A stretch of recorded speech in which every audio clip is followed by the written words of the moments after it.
Benjamin Netanyahu, prime minister of the country of Israel, ఆయన తన military వాళ్ళందరినీ పిలిచి స్టార్టెడ్ ఆపరేషన్ అగెయిన్స్ట్ ఇరాన్.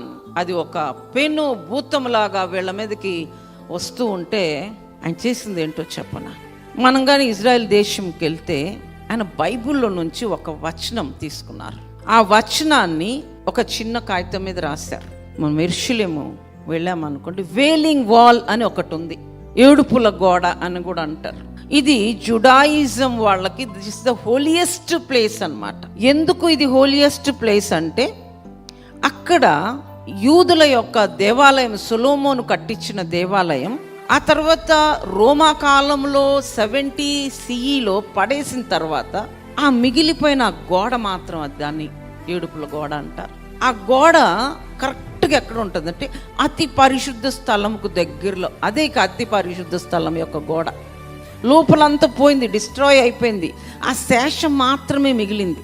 అక్కడికి వెళ్ళి టూరిస్టులు, పిల్గ్రిమ్స్, ప్రపంచ దేశాల నుంచి ఎవరు వెళ్ళినా అక్కడికి వెళ్ళి ఒక చిన్న పీస్ మీద వాళ్ళ యొక్క మాటలు, విజ్ఞాపనలు రాసి ఇటుకల మధ్యలో దూరుస్తారు. మేము కూడా చేసాము ఆ పని.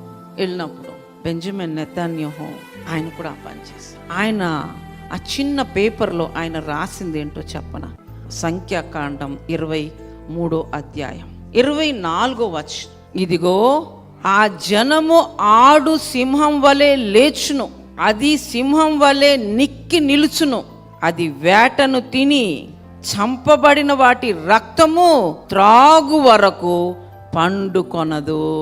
ఈ మాట రాశాడు ఆయన. ఇది ఆయన ఒక బ్రోచర్ కూడా రిలీజ్ లాగా చేసి అక్కడ అందరికి చూపించి ఆయన ఆ చిన్న ముక్కని ఆ యొక్క హోల్స్ లో పెట్టాడు. ఇది జరిగినటువంటి సత్యం. మీరు అనుకోవచ్చు ఆ వాక్యం ఏంటి అని చెప్పి.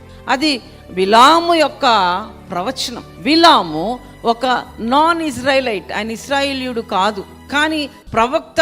ఆయన ప్రవచనాలు చెప్తాడు. బిలాము ప్రవచించినటువంటి వాక్యం అది. There is strength and power of Israel. దానికి ఇండిపెండెన్స్ వచ్చిన తర్వాత ఆ సంవత్సరంలోనే దగ్గర 6-7 దేశాలు ఒక్కసారిగా దాని మీదకి యుద్ధానికి వచ్చాయి. యుద్ధము, పోరాటము ఇజ్రాయెల్ దేశానికి కొత్త కాదు, అది మొదటి నుంచి ఉన్నదే. అందుకే యూదులు కానీ క్రైస్తవులు మనం భయపడాల్సిన పని లేదు. దేవుడు సామర్థ్యం కలిగినటువంటి నాయకుడిని వాళ్ళకి ఇచ్చారు. ఇజ్రాయెల్ దేశంలో ప్రతి ఇంట్లో అమ్మాయి అయినా అబ్బాయి అయినా మిలిటరీకి వెళ్ళాల్సిందే ఒకళ్ళు.